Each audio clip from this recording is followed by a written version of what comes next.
Have you noticed some changes in behavior and emotions of some people around you since the last concluded general elections? And you're wondering, what is happening to this person? Is he losing his mind? You are not alone in asking such questions. I am Dr. Abayomi, and I am here to help you answer these questions as to what may be wrong with people whose behaviors seem to have changed just after the last concluded elections.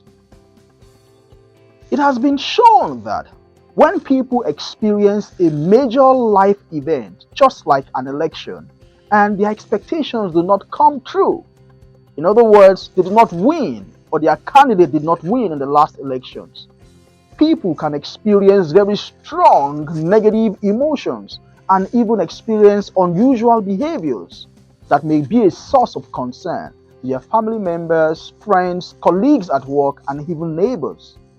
What may be wrong? Studies have shown that strong negative emotions that people experience at the loss of a loved one can be replicated in similar losses, not necessarily of a loved one.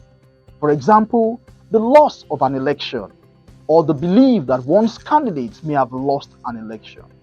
And these strong emotions actually range from denial through anger, the process of bargaining, then depression, and finally acceptance. People move in and out of this different range of emotions until finally they come to a state of acceptance. While they are going through this process, it can be said that they're experiencing post-election mental health blues. And how do I know if my neighbor is experiencing this? The first is denial. At this stage, people do not agree with the reality, with the facts before them.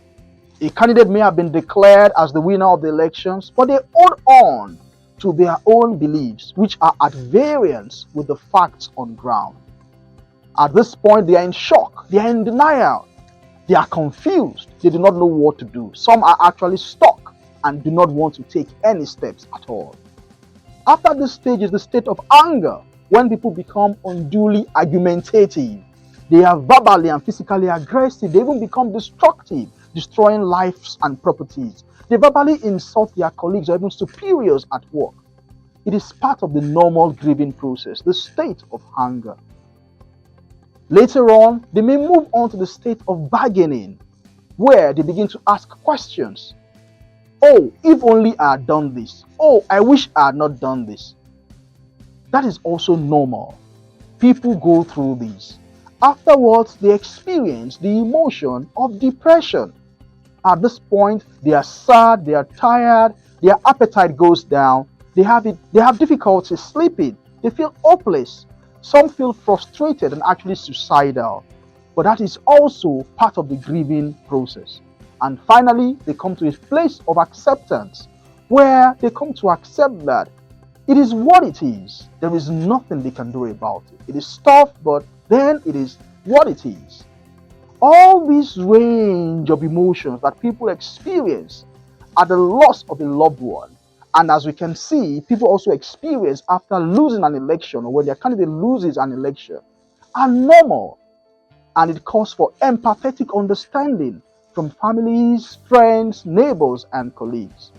Beyond showing empathy, what can we do to help a friend, a brother, a sister, a colleague, or a neighbor whom we may have seen going through these negative, unhealthy emotions? 4 tips I leave with you to help these people. The first is accept them unconditionally. Accept them non-judgmentally. That they are going through this emotion only makes them human. It doesn't make them weak. It doesn't make them bad. It doesn't make them losers. It doesn't make them failures or miserable people. They're just human, like me and you. Second, listen to them.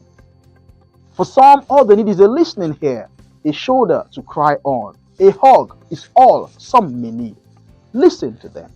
The third, ask and offer support if they need. Some may need shelter, some may need food and accommodation. All some may need is a job. Be willing to offer support to the best of your ability. Finally, ask if they need professional help.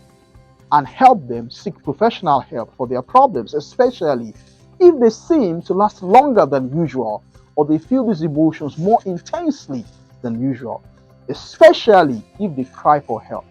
Help them seek for professional help. Then understand that mental wellness is easily accessible and within your reach, and you can enjoy optimal mental health. Thank you.